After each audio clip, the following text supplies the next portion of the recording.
Yeah, so it's streaming essentially all the development process.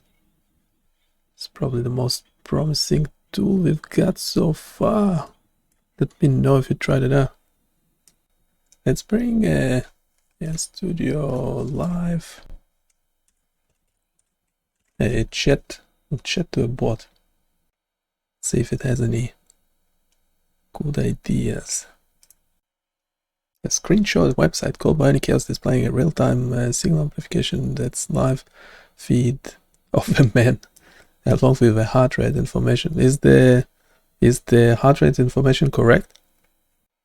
I'm unable to determine if the heart rate information is correct. What are you talking about? It's either in the range. Can you look at the waveform? The waveform over here. Can you tell me if the waveform looks good or not? It's subjective if it looks good or not. Well, it's meant to be measuring the color change of the skin. So we need to control for light and motion. Can you explain that? Okay, how about the signal quality at the moment? What can you tell me about that? The time series data is actually pretty good. Yeah, so the waveform is clear repeating pattern of the time series, but so it does look like a good signal, but the signal quality label only says fair most of the time. Why that might be the case? Okay, can you give me a summary of what we discussed so far? We discussed the real-time Signal Amplification Microscope website, which shows a live video feed of a man, his heart rate, and time and frequency domain graphs of the signal. We noted the waveform looks clear, but that the displayed quality is fair, potentially due to light and motion variations. I also mentioned that the heart rate information itself is not something I can verify for accuracy. Yeah, the quality indicator for this case should be very high because you have that frequency spectrum locking in onto the heart rate. Can you explain all that? The frequency spectrum indeed shows a clear and distinct peak in the heart rate frequency range. This indicates a strong and consistent heartbeat being measured, which generally correlates with a good signal. Although the label in the video says fair, the data in the frequency spectrum does suggest a reliable pulse detection. It's possible the quality label is based on other factors that aren't directly reflected in the clarity of the peak in the spectrum. Would you like me to explain how the frequency spectrum works in a bit more detail? This website showcases a fascinating technique for tracking your heart rate in real time just by looking at your face through a webcam. You can see the live video feed and the corresponding waveform and frequency spectrum, which show the subtle changes in your skin's color related to your pulse. While the signal quality was labeled fair in this example, the frequency spectrum did show a clear heart rate peak. If you're curious, you can try this website yourself to see if it can detect your own heart rate accurately. The address is bionichaos.com/face-blood-webcam, and I'd be interested to hear how it works out for you. Yeah, okay, now the signal quality should be really high, but it's fluctuating quite a bit. It seems like the signal quality is fluctuating between fair and good in the video as you move. This kind of fluctuation can be caused by slight movements of your head or changes in lighting conditions as they affect the webcam signal. The system is constantly measuring, so these small changes will be reflected in the quality label.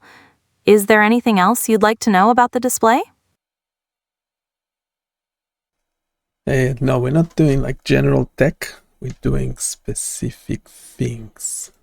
You can go visit the site. We're doing prosthetic arms. Well, generally, if you go onto the landing page, you should see, yeah, we're doing neurological tools, EEG, neuro tools, cardiovascular, so heart measurements, ECG, PPG, biomedical imaging, vision, hearing, EMG, so muscle artifacts.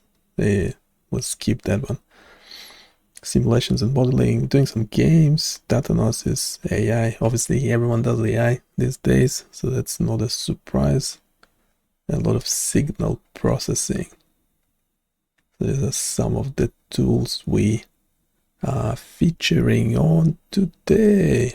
So go smash that subscribe button, that like button. Now we're actually talking to Gemini. Can you give us a summary of the whole conversation and what we discussed so far? We've been discussing the real-time Signal Amplification Microscope website.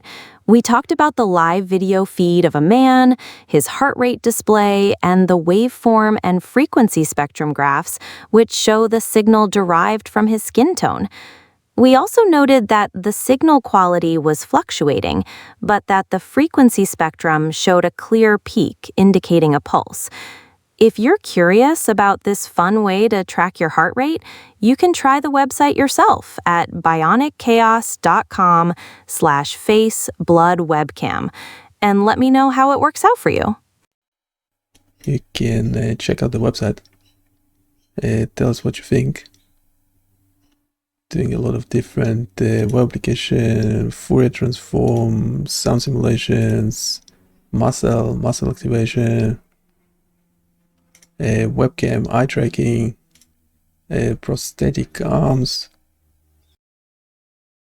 Let me know if there's any questions. Pop them in the chat, especially if you checked the website first.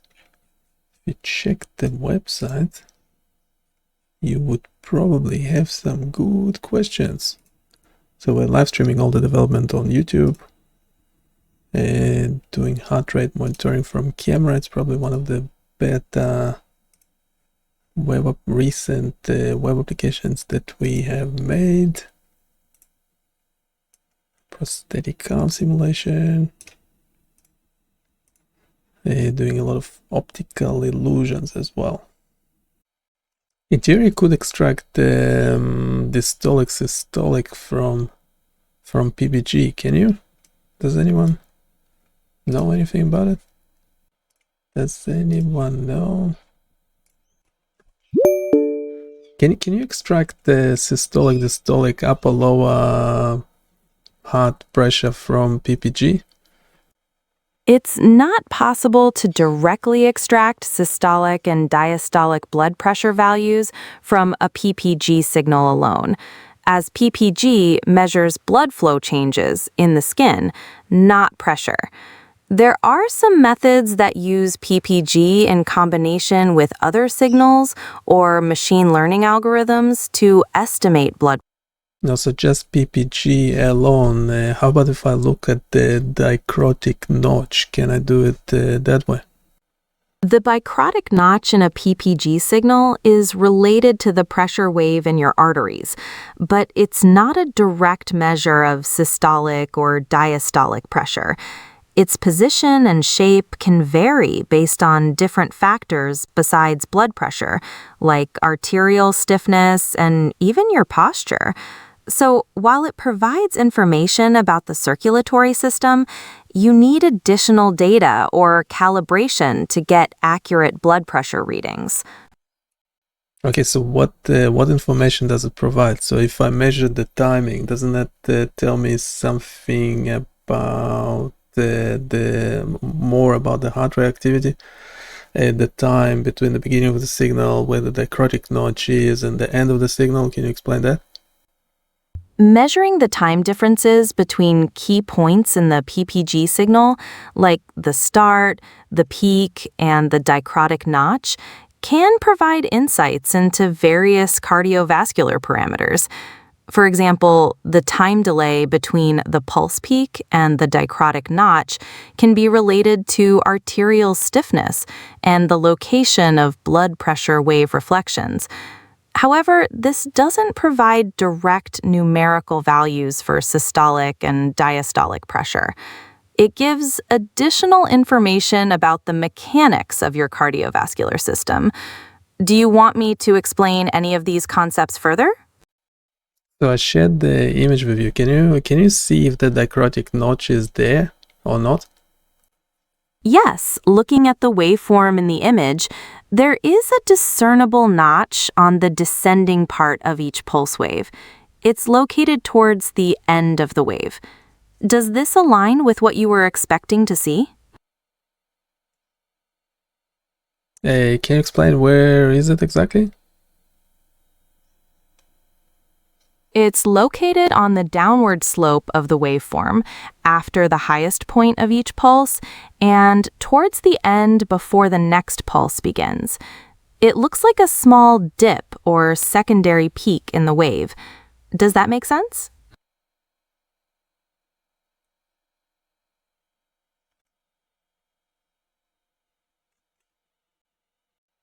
Can you check this image? Do you still see the dicrotic notch or not? Yes, I can still see a dicrotic notch on the downward slope of each pulse in the waveform. It looks similar to what was visible in the previous image. Is there anything else you'd like to check about the waveform? No, I really don't see it. What second is it? Where is it exactly? Based on the time scale, the dicrotic notch appears somewhere between the -1.7 and 0.0 second marks on the waveform graph. You can see it as a small dip on the downward slope of each pulse. Are you having trouble seeing it due to the waveform shape? This is not it. That's not where the dicrotic notch meant to be, and it's not. You are incorrect. I understand you're seeing something different. The dicrotic notch typically appears on the descending slope of the waveform, caused by the closure of the aortic valve. While the exact position can vary, based on typical PPG waveform shape, the feature in that region is the most likely candidate. Could you describe where you think the dicrotic notch is located? Perhaps we can pinpoint it together. Are you seeing a different part of the waveform as the dicrotic notch? If you can point to it on your screen, I can try to see it from your perspective. Or is there a specific reference you are using to identify the notch?